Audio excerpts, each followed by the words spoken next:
के अनुसार दान केवल पैसा देना नहीं, प्रेम, दया और आज्ञाकारिता का प्रकट होना होता है, और यह परमेश्वर की एक आज्ञा है। हालेलुया। क्या होता है दान का अर्थ?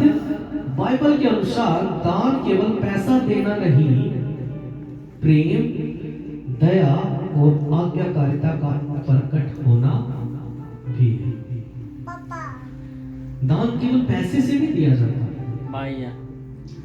दान का मतलब होता है प्रेम, दया से दिया हुआ दान। हालेलुया। और दान परमेश्वर की एक आज्ञा है जो कि हमें पूरी करनी है। दान का सही मनोभाव होता है सबसे पहले हर्ष से, दबाव या दिखाने के लिए नहीं, बल्कि विश्वास से कि हमें यकीन होना चाहिए कि परमेश्वर हमारी आवश्यकताओं की चिंता करता है। यानी कि कभी भी कोई भी आपसे दान दशमास के लिए कोई भी जोर करे तो वहां नहीं करें, क्योंकि परमेश्वर का वचन बोलता है कि दबाव से कभी भी दान नहीं दिया जाता। कैसे दान देना है आपको? दबाव से नहीं, खुशी से। देखो ये आंटी पहली बार आई है, ये भी जानती है। बड़ा भाई कैसे देना है? खुशी से, किसी के दबाव में आकर नहीं। अगर कोई कहता है कि यहाँ पर इतने पैसे डाल दो, इतना कुछ डाल दो मेरे भवन में, तो नहीं देना। कब देना है? जब आपके मन में खुशी हो, आनंद हो। हालेलुया। ये एक आज्ञा है परमेश्वर की। दान और दशमास तो हमें देना है, मगर खुशी के साथ, किसी के दबाव में आकर नहीं। अगर आज हम दबाव में आकर दान देते हैं तो वो दान किसी भी काम का नहीं, बिल्कुल भी किसी भी काम का वो दान नहीं। हाँ जी। आगे है दान के प्रकार। किस किस तरह से हम दान दे सकते हैं? सबसे पहले आर्थिक सहायता। आप अपने पैसों से दान दे सकते हैं,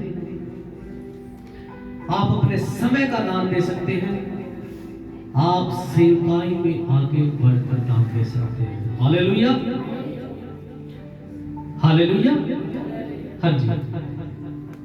दान का उद्देश्य है सुसमाचार के कार्यों को आगे बढ़ाना, चर्च का किराया या चर्च में किसी भी जरूरत के सामान को लाना और जरूरतमंदों की सहायता करना। क्या होता है दान का उद्देश्य?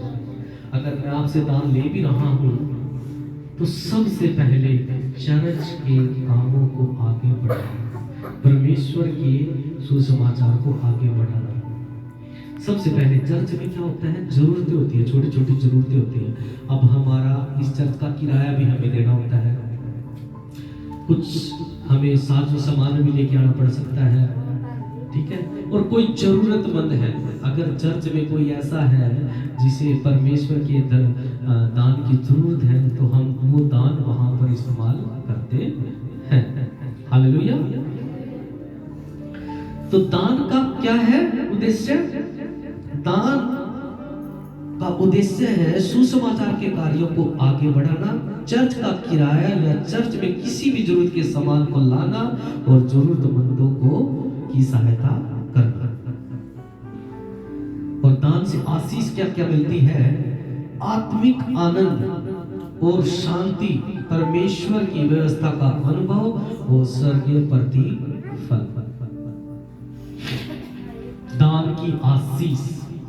अब हम निकालेंगे वचन।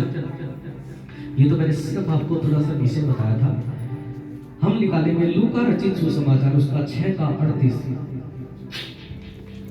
लूका रचित सुसमाचार उसका 6 का 38।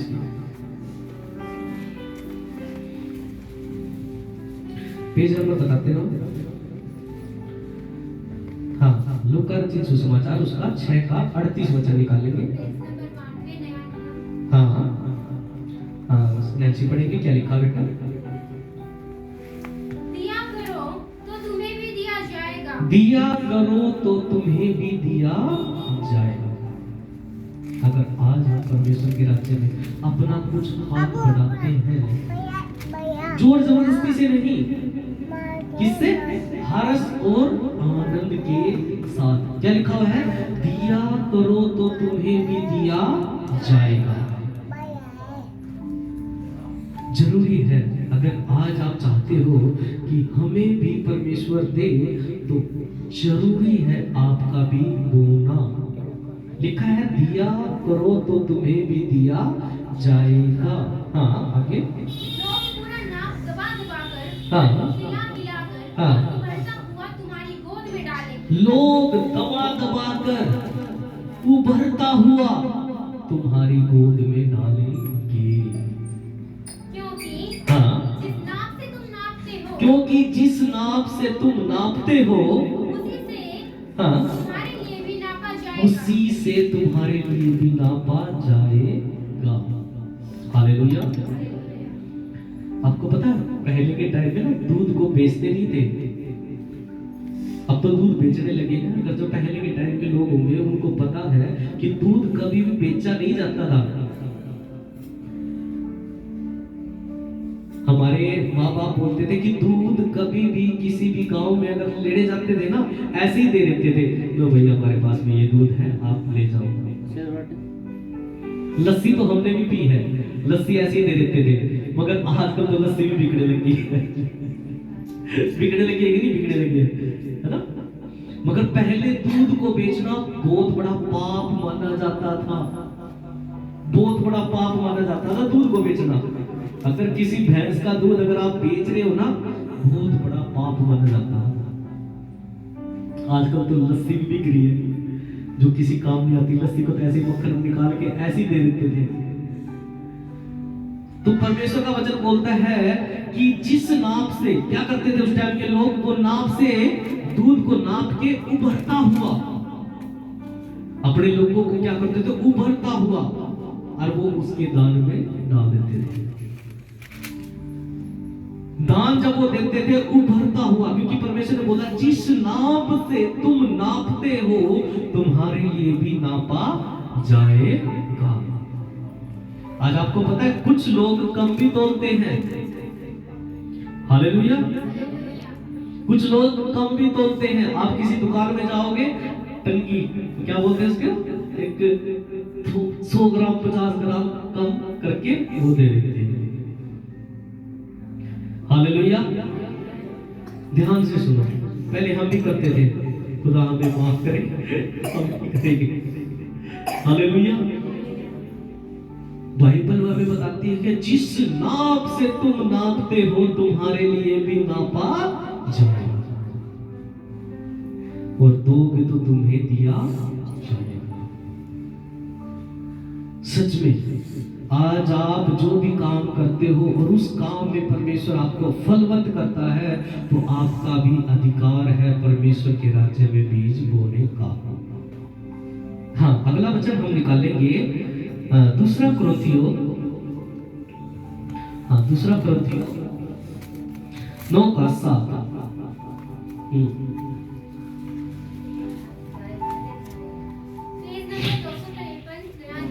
हाँ, दूसरा कुरिन्थियों 9:7 क्या लिखा हुआ है?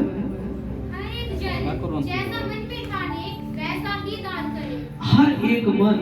हर एक जन जैसा मन में ठाने वैसा ही दान करे, न कुड़कुड़ाकर और न दबाव से, क्योंकि परमेश्वर हाँ, हर्ष से देने वाले से प्रेम रखता है। हर्ष से देने वाले से क्या करता है? प्रेम रखता है। कभी भी किसी के दबाव में मत हो। अगर मैं भी बोल रहा हूँ ला के दे भाई, नहीं दो। नो बेटा, नो। किससे लेना है? हर्ष से, शांति से। मगर देना है, ये बात नहीं है नहीं देना है, देना है। मगर कब देना है? आपके अंदर वो शांति मन में आनी चाहिए, और आपका मन गवाही दे कि नहीं, आज मैं परमेश्वर के राज्य में इतना बीज बो के आऊंगी या आऊंगा। अपना कमाई का 10वां हिस्सा। एक और वचन निकालेंगे हम, नीति वचन, आओ ना। हाँ, नीति वचन 16 का 18 का 16। नीति वचन 18 का 16। बेटा बैठ जाओ थोड़ी देर, बस थोड़ी सी देर का और है, हमारा टाइम खत्म होने को है। Page number 787। हाँ हाँ 18 का 16 क्या बोलता है?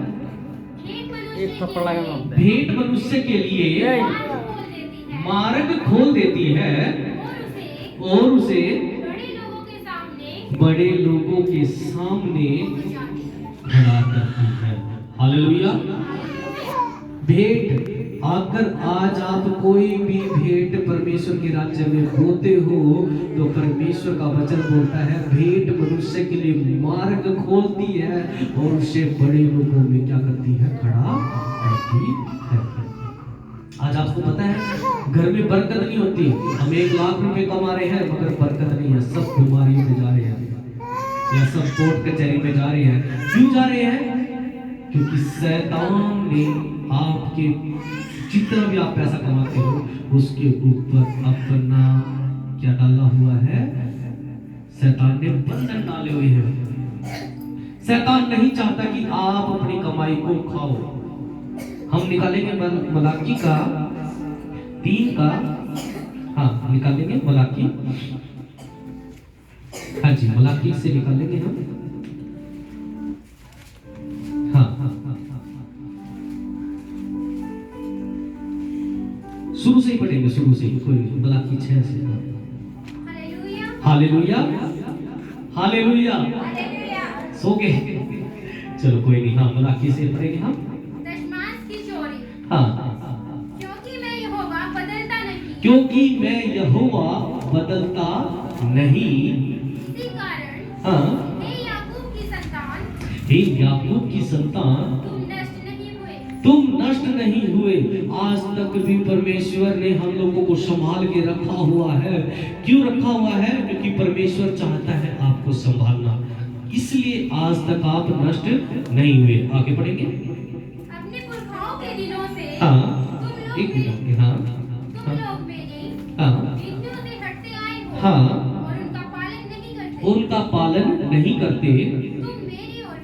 तुम मेरी ओर फिरो तब मैं भी तुम्हारी ओर क्या होगा? फिरूंगा। हाँ आगे।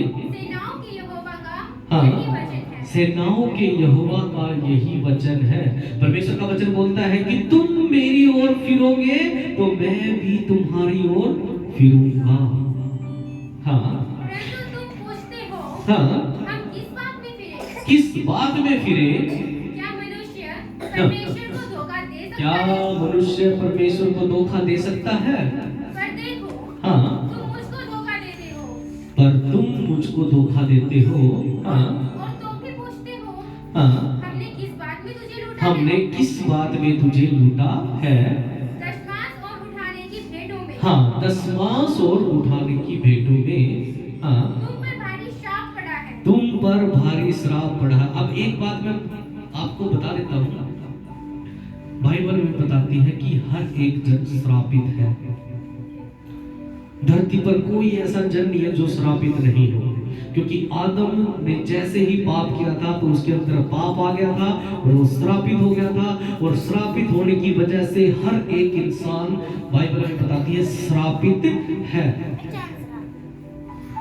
मगर आज हमारे वो श्राप जो पीढ़ियों दर पीढ़ी चलते आ रहे हैं वो खत्म हो सकते हैं। कैसे खत्म हो सकते हैं? आप पढ़ेंगे। तुम पर भारी श्राप पड़ा है। तुम पर भारी श्राप पड़ा है क्योंकि तुम मुझे लूटते हो। वरन सारी जाति ही ऐसा करती, कोई एक नहीं, सारी जाति ही ऐसा करती है। सारे दशमांश हाँ भंडार में ले आओ। सारे दान दशमांश भंडार में ले आओ कि मेरे भवन में भोजन वस्तु रहे। क्या चाहता है परमेश्वर? आज आप परमेश्वर चाहता है कि जब भी कोई मेरे भवन में आए तो वो कभी भी भूखा ना जाए। आज आप लोग तो चलो यहीं से आए हुए हो, कोई आसपास से आया हुआ है, मगर जब हमारी बड़ी मीटिंग होगी, बड़ी हमारी कलीसिया होगी और एक दिन होगा, तो परमेश्वर चाहता है कि कोई भी उसके घर से कभी भी भूखा ना जाए। खाना खा के जाएगा। इस बात में मैं सच में बताता हूँ कि परमेश्वर का बड़ा बड़ा धन्यवाद करता हूँ। गुरुद्वारे में आप चले जाओ, कभी भी भूखा नहीं आऊंगा, कोई नहीं आएगा भूखा, खाना खिला के भेजते हैं। मैं सच में परमेश्वर का बड़ा धन्यवाद करता हूँ, जो वो लोग सेवक हैं जो गुरुद्वारे में लोगों को रोटी खिलाते हैं। परमेश्वर क्या चाहता है? आज मंदिरों में चले जाओ, कहीं चले जाओ, कहीं कोई भंडारा नहीं, कहीं कुछ, ठीक है? चढ़ावा, इतना चढ़ावा चढ़ जाएगा, इतना चढ़ावा चढ़ जाएगा, इतना चढ़ावा चढ़ जाएगा। हम गए, जब हम परमेश्वर में नहीं थे, नीलकंठ गए, मैं कह रहा हूँ इतना बुरा खाना हमें होटल में खाना पड़ा। हमने सोचा कि कुछ ना कुछ तो यहाँ पे प्रबंध किया होगा, इतने लाखों करोड़ों अरबों रुपए का चढ़ावा आ रहा है, मगर कुछ भी नहीं। गुरुद्वारा है, ये हिंदू ने बनाया है। वो घूमने गया था यात्रा पे, मंदिरों पहले मंदिरों की यात्रा करी, उसको कहीं रहने के लिए जगह नहीं मिली।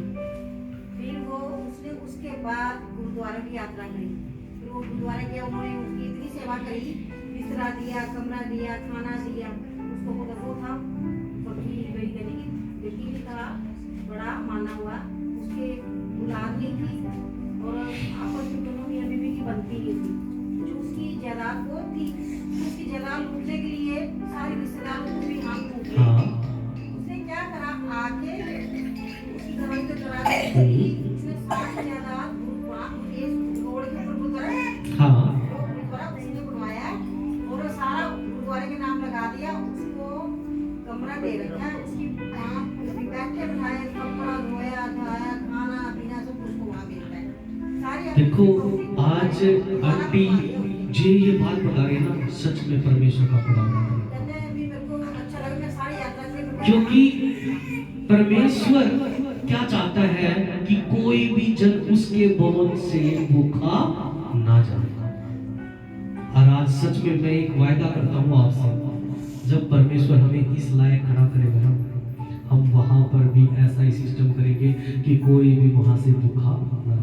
जोरदार ताली बजाएंगे।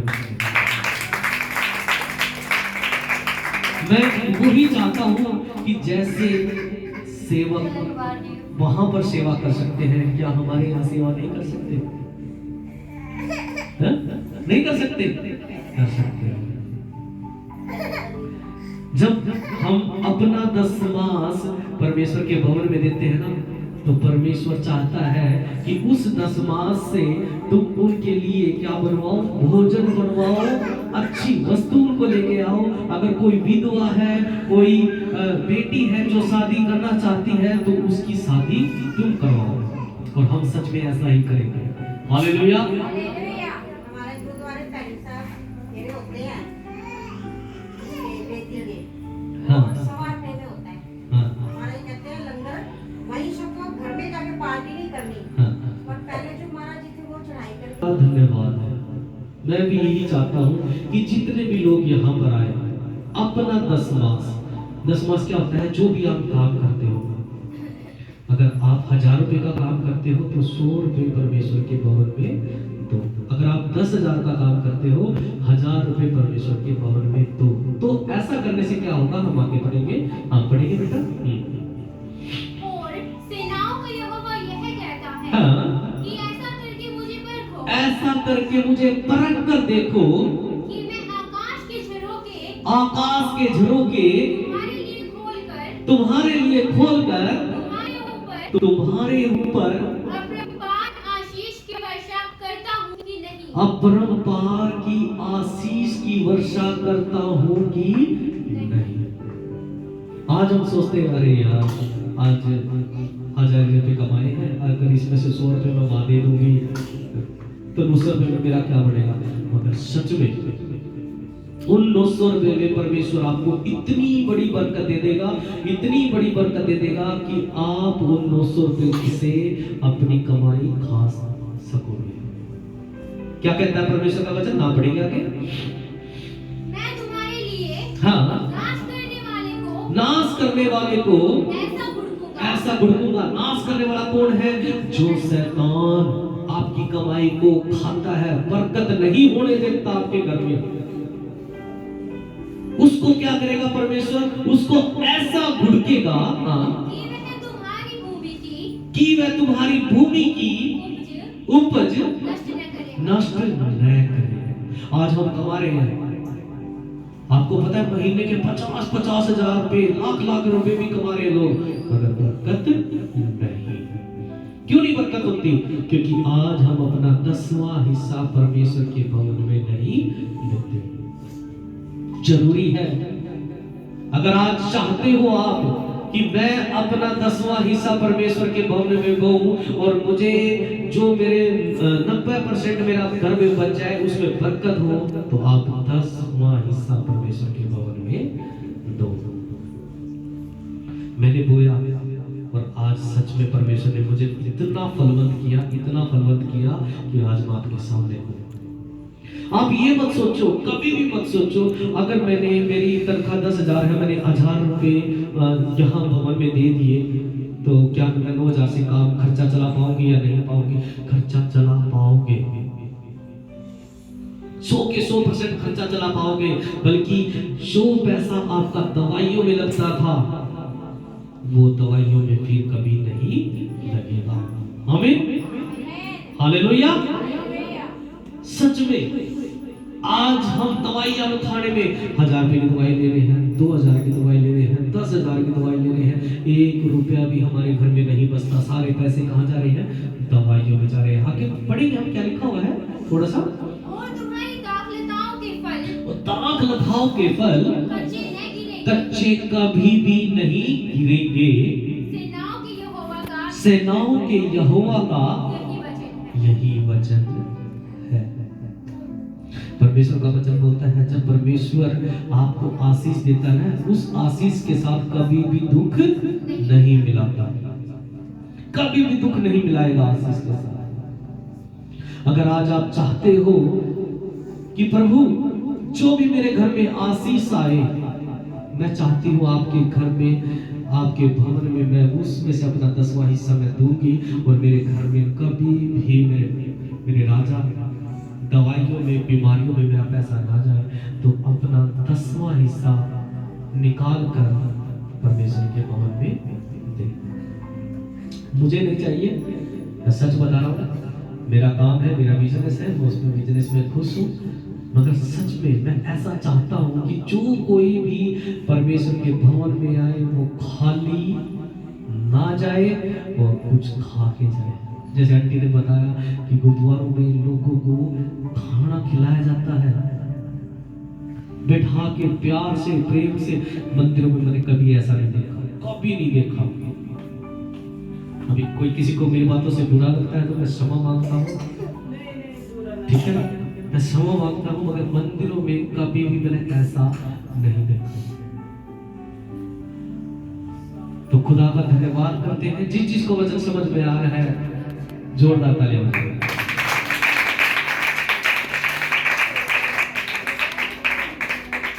अगर वचन समझ में आया है तो आज अपने परमेश्वर के भवन में अपना 10वां हिस्सा भी देंगे, और अच्छी भेंट, परमेश्वर बोलता है भवन में अच्छी भेंट परमेश्वर के भवन में आप दो।